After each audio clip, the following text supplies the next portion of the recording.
Tips paano maging pro-level marites. Number 1, dapat magaling ka mag-whisper. Kasing lakas ng megaphone. Para kahit kabilang barangay, rinig ka pa rin. Pangalawa, confirm lang ang chismis kung 3 o 4 na ang sources. Parisa lang, fake news yan.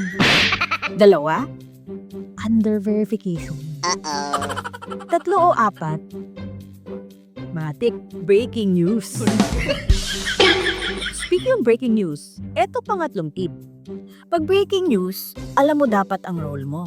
News anchor or newscaster ka sa bawat kanto. Eto pang-4. Required accessory, dapat merong pampamaypay. Hindi lang pantanggal ng init, ang filter na din ng laway. Lalo na kapag painit na yung usapan. Number 5, importante to critical to. Pag walang chismis, kailangan mo mag-imbento. Di bali nang hindi totoo. Ang mahalaga, may mapag-uusapan kayo. NANI?! Nawalan ka ng topic. Yun, dumakananap na kumare. Instant topic. Tip number 6, master ka dapat sa mga lines na narinig ko lang ha. Alam niyo ba?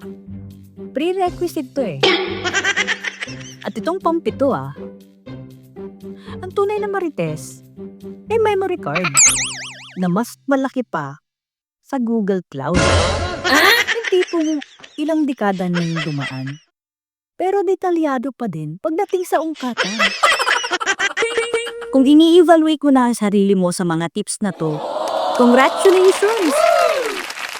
On the way ka na maging pro. Marami pang room for improvements, pero at least may foundation ka na.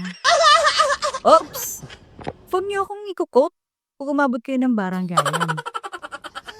Ito lang yung lagi niyong tatandaan. Chismis responsibly. Always. At